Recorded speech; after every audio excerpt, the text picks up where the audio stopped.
Welcome to Around the Weird. Here's your host, the museum curator of the strange and unusual, Mr. Nothing. Thank you, mysterious voice, and welcome back to Around the Weird, a booktube channel where I talk about all the unusual and out of the ordinary literature that I have found in my travels. Today, I don't want to talk about something that's weird per se, but it does feature racism, and racism is always unusual. It's a book about racism, feeling invisible, passive non-confrontation, as well as social activism. I am referring to Invisible Man by Ralph Ellison. I picked this up from my local library. Don't forget to patronize your local library. It's a pretty simple cover. A black man feeling somewhat invisible right there. For those who don't know, Ralph Ellison was an author and a essayist. In addition to writing stuff like Invisible Man, he also wrote a couple compendiums of essays about the Black experience in the United States, as well as discussions of class. Ralph Ellison frequently took to talking about that kind of thing. When he was younger, he went to the Tuskegee Institute, which was a college for people of color. And what's interesting about that is I think some of that shows up in his work, because when he went to the Tuskegee Institute, he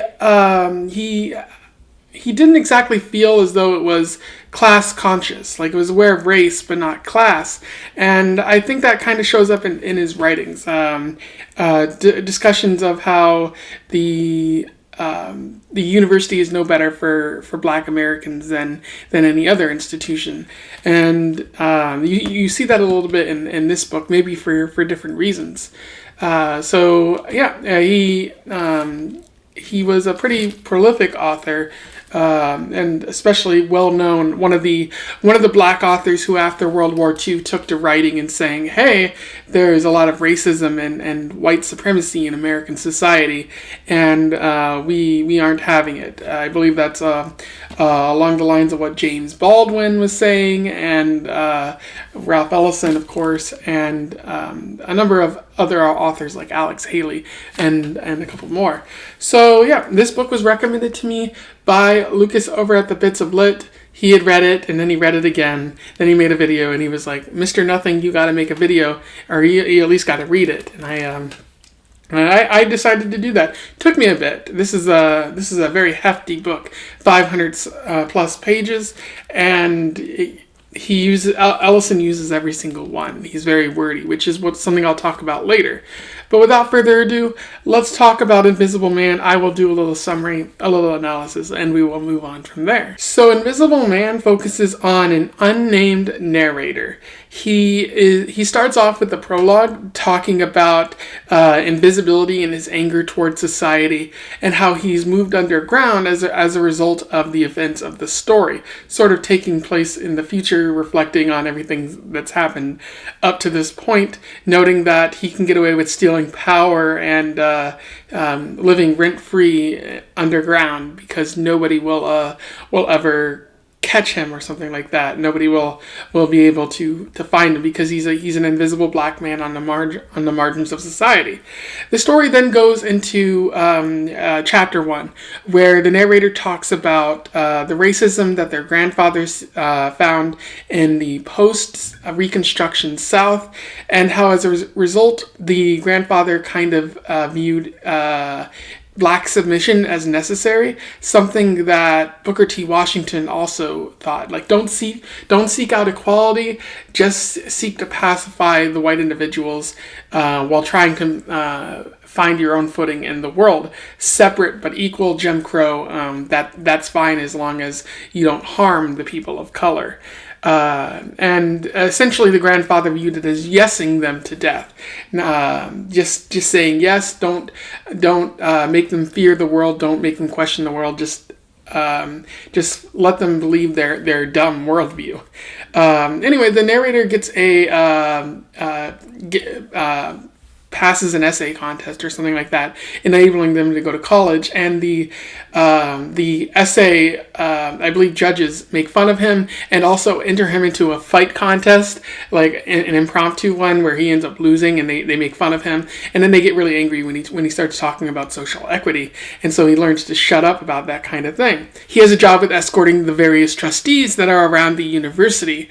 And this includes a man named Norton, who shows up, and he's tasked by Dr. Bledsoe to drive him around, show him what he wants to see. They end up driving to the edge of town, and they encounter the sharecropping farms, including a man named Trueblood, and Norton wants to know more about this man.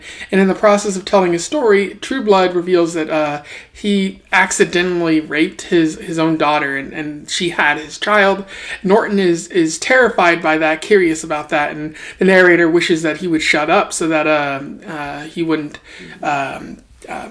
think that all black individuals are like this. That Trueblood is revealing or saying too much that's going to hurt Norton's experiences with other black individuals in the future. But this entire experience exhausts Norton, and they end up going to the Golden Day, a bar, so Norton can get some whiskey. And at the bar, one of the patrons notes that both Norton and the narrator are living kind of lies, are in this for the wrong reason. Norton is being condescending and views blacks as a reason for cultural tourism, a way to satiate his own ego or something like that, while the narrator seeks to placate whites in the hopes that they'll view him as equals, and that's never going to happen. And so this entire experience ends up getting Dr. Bledsoe, one of a black faculty member, angry. He views this experience as a threat to his power.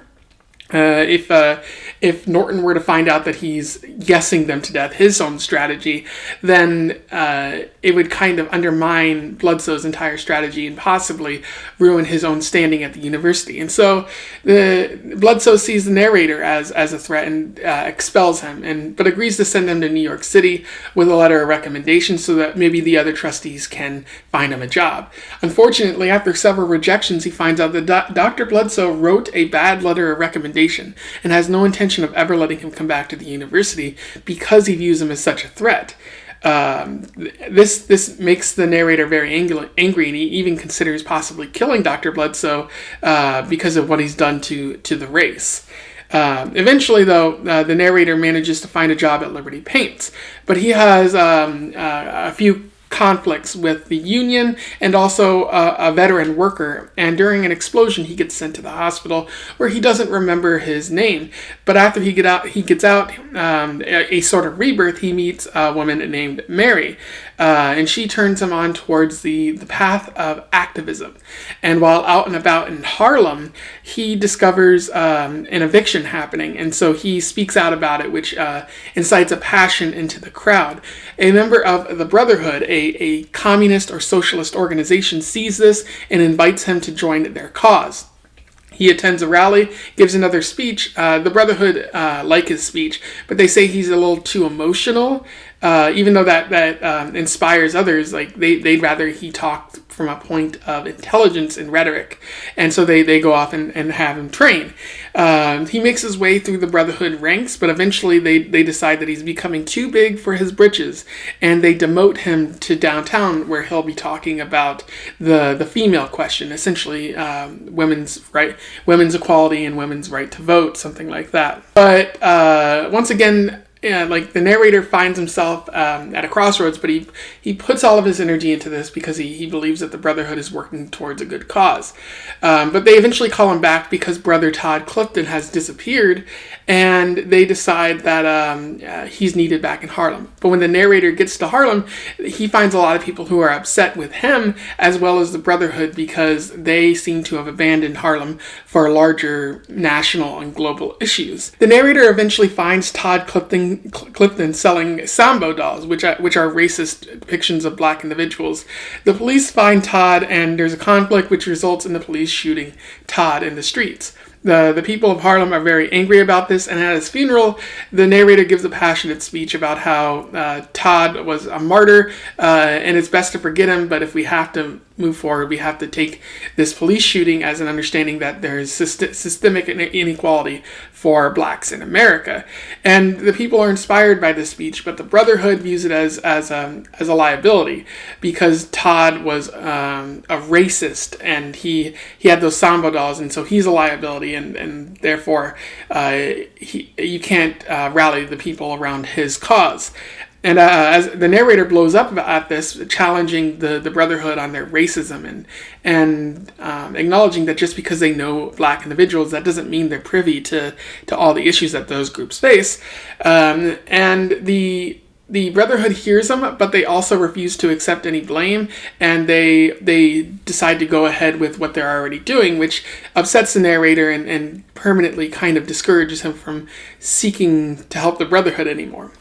And as a result, he tries to undermine the Brotherhood by simply yesing them, inciting revolution in Harlem, but telling the Brotherhood that recruitment numbers are up and stuff like that. However, this goes south as Harlem, because of Todd's death, grows more angry, and fights and riots break out. During one particularly violent riot, one of the local more extremist black individuals who's seen as a leader in the community, Ross the Destroyer, he tries to have the narrator killed because he was associated with the Brotherhood, and he led them down a bad road.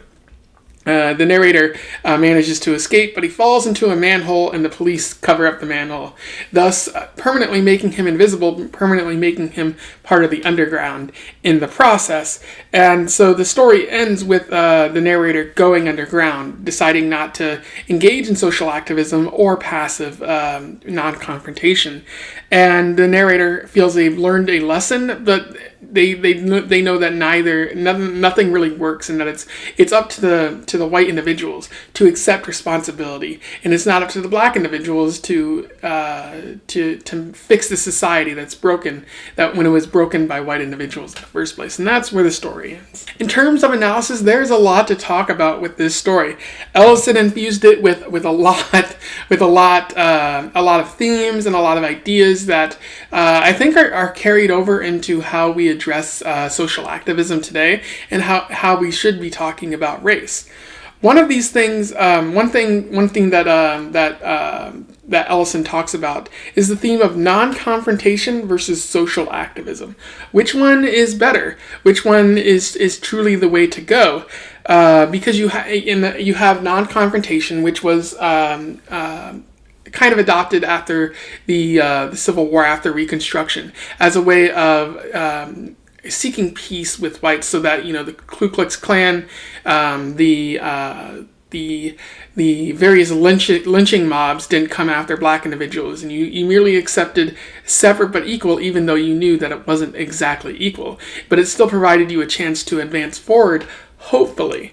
However, in the process, if you do not seek conflict, if you do not challenge the systems that are in place, you'll be walked on and harmed in a lot of ways, because you're still a threat to white groups, to those in power, and they'll, as the narrator notes, you'll have to placate them of their fears and of their worries and of their hopes that they're of value to whatever cause they're going for. And that's a lot of burden to place on black individuals. There's a quote that I would like to read to you. "Let me be honest with you, a feat which, by the way, I find of the utmost difficulty. When one is invisible, he finds such problems as good and evil, honesty and dishonesty, of such shifting shapes that he confuses one with the other, depending on who happens to be on looking through him at the time. Well, now I've been trying to look through myself, and there's a risk in it. I was never more hated than when I tried to be honest. or when, even as just now, I've tried to articulate exactly what I felt to be the truth. No one was satisfied, not even I. On the other hand, I've never been more loved and appreciated than when I tried to justify and affirm someone's mistaken beliefs, or when I tried to give my friends the incorrect, absurd answers they wished to hear. In my presence, they could talk and agree with themselves. The world was nailed down and they loved it. They received a feeling of security, but here was the rub. Too often, in order to justify them, I had to take myself by the throat and choke myself until my eyes bulged and my tongue hung out and wagged like the door of an empty house in a high wind.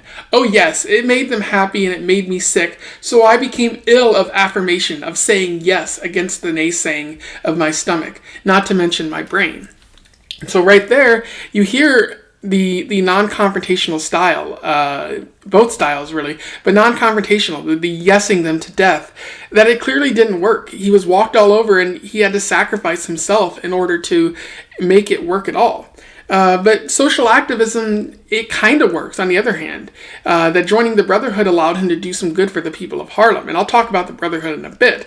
But at the same time, he was being used as a pawn by the Brotherhood. And whenever he brought up real issues to the Brotherhood, they said, oh, we got to put this on the back burner. Or they said, oh, we're not focusing on identity at the time. We're focusing on the Brotherhood as a whole. So it's often the case that white people will try to lead the social activism, and they'll try to guide it away from pressing maybe controversial issues that they feel will undermine whatever cause they're looking for.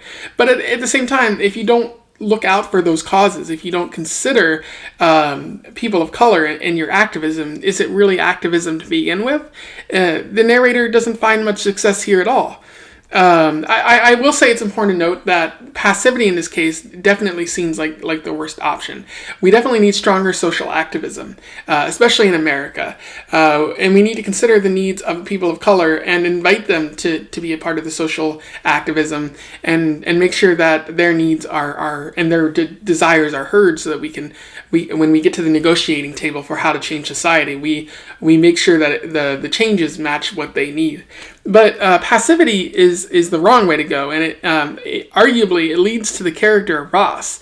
Ross is a black man who's upset and fed up with white society trouncing down on black individuals, and you see him throughout the story. It's fascinating. Like, he's not given an exact personality, but he's given enough so you understand his purpose in the story. He's what happens when so much passivity just builds up and becomes too much to bear. At a certain point, a black man is saying, enough of the death, enough of the killing, enough of the injustice. We're going to go out and we're going to kill some white people. That doesn't always happen, but like it's the idea of it that enough is enough and it's time for a goddamn change. And Ross, like, he even turns to the narrator and is like, you're an ally with these people. You're somewhat responsible. We have to take care of you. And so ultimately, passivity just leads to the boiling of emotions underneath, and I think that's really awesome on Ellison's part, because he manages to address like the need for social activism and sometimes how passivity can create a safer environment for people of color. But ultimately, you need to speak out, and like it's not always going to work out for you, because if you're a person of color, whatever option you take is going to be the wrong option to those in power. Another thing about this story is how Ellison touches upon microaggressions. The better name for this story besides Invisible Man would be a series of microaggressions committed against a black man, because almost every single chapter focuses on some microaggression that, although small, is part of a larger system of microaggressions that just build up and become too much to bear for the narrator. A good example of this is Norton's condensation, his cultural tourism, wanting to know about these black individuals, but only as a way of seeing them as his destiny. He has to help these poor, unfortunate black people in order to make them better and help them rise up. But all he's giving them is condescension, and he's not actually engaging in any meaningful change. So that's one issue. Another one is Bloodsoe, how black individuals can microaggress against other black individuals, because Bloodsoe I don't think he also doesn't want change. He just wants to maintain his power through the illusion that he's a subservient black man. And that's not what he is. He's actively working to get more power at the university, but he has to seem passive and docile in order to not appear as a threat to the white trustees. And that's something that I find fascinating about this story. And I get the narrator's anger with Bledsoe, but I also understand why Bledsoe is doing what he's doing. If he wants to get anywhere in this world, he has to appease those people of color, especially at the time this was written. You also see the Union in this story that the narrator comes up against. They immediately view him with suspicion. They call him a fink, which is an informer. And despite the fact that he assures them that he knew nothing about the Union, they view him with suspicion, and that largely has to do with the fact that for the longest time unions have been anti-black and haven't been very welcoming to people of color, and that's a giant microaggression right there. And then you have the Brotherhood as a whole, which, although it means well, is engaging in a lot of microaggressions against the people of Harlem, saying that they're for positive change, but abandoning the people of Harlem when it becomes politically convenient. So a lot of issues, and I like how Ellison gets at that maybe racism might not be overt. It might be these microaggressions that build up over time and then it becomes too much to bear, and then a riot happens, and that's powerful. That's something I see in today's society. So much lying underneath that becomes way too much, and then you have what happened last year. Not just the police shootings, but so much more. The injustice we see in everyday society. Another thing I want to talk about with the story is the Brotherhood and the politics of race. The Brotherhood means well in this story. They're a communist and socialist organization that wants to help the community around them in order to make the world a more socialist or communist place.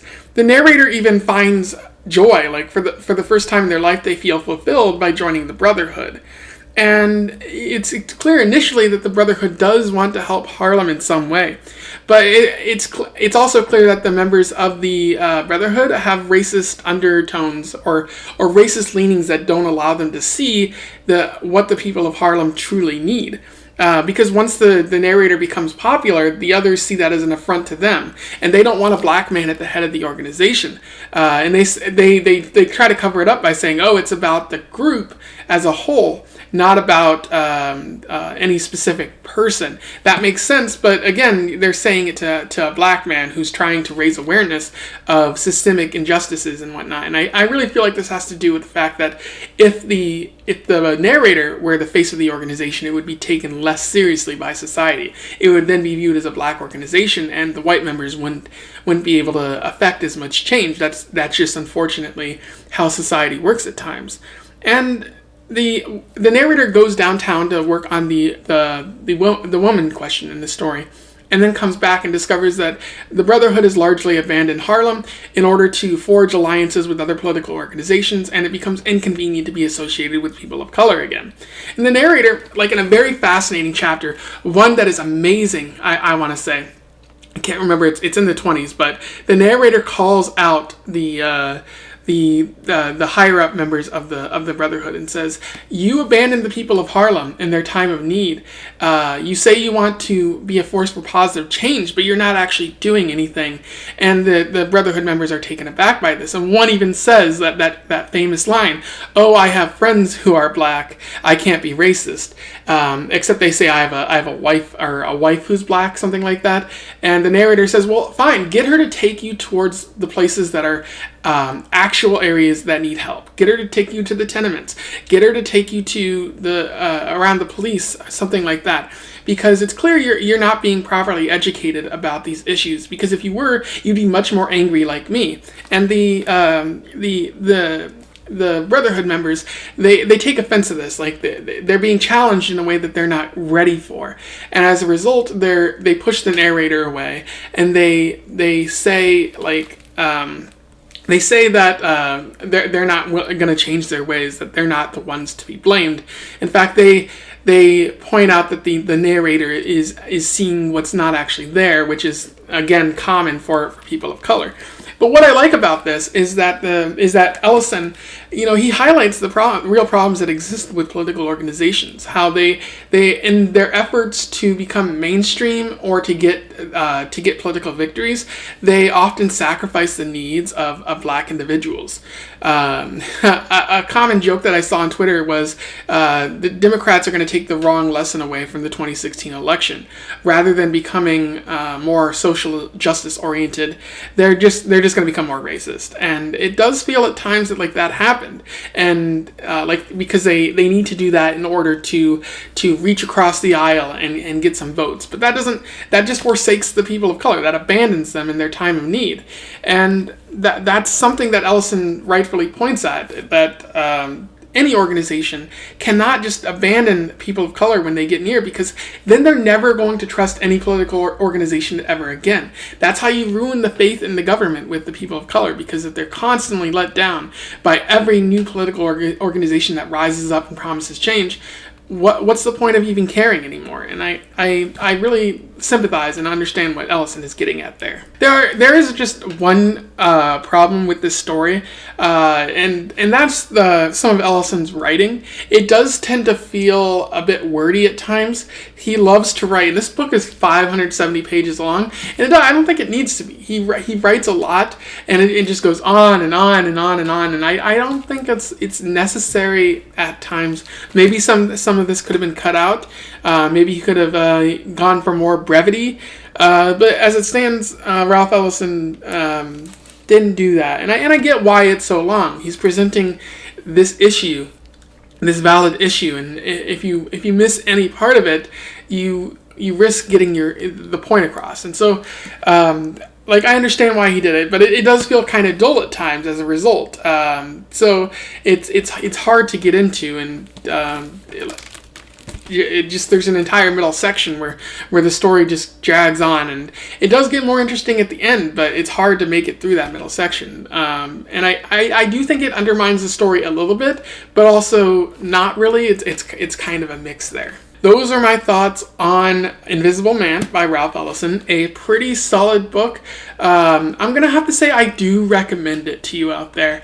The wordiness and the dullness kind of are kind of a factor, and it's I wouldn't want to recommend it based on that. But this is an important cultural story, and if you care anything about advancing the rights of people of color in America, this is definitely something to check out, and maybe you can be more aware of how your own behavior is affecting people of color. If you consider yourself an ally, but you're not properly acting like one, and you're in fact microaggressing against an entire race of people, that's something you should probably be aware of. So for the cultural value, yeah, definitely seek it out. I do want to read more about the authors of the time, the Black authors of the time who were writing like this, because this is fascinating, and I want to know what else I've been missing, because I haven't really read much from these authors. So yeah, definitely recommend it, but beware of the wordiness and the dullness at times. Anyway, if you have something to say about my review, my particularly long review by the looks of it, I definitely recommend that you comment below, or if you read this before, let me know what your thoughts were. Let's have a discussion about Invisible Man. It's a pretty good book.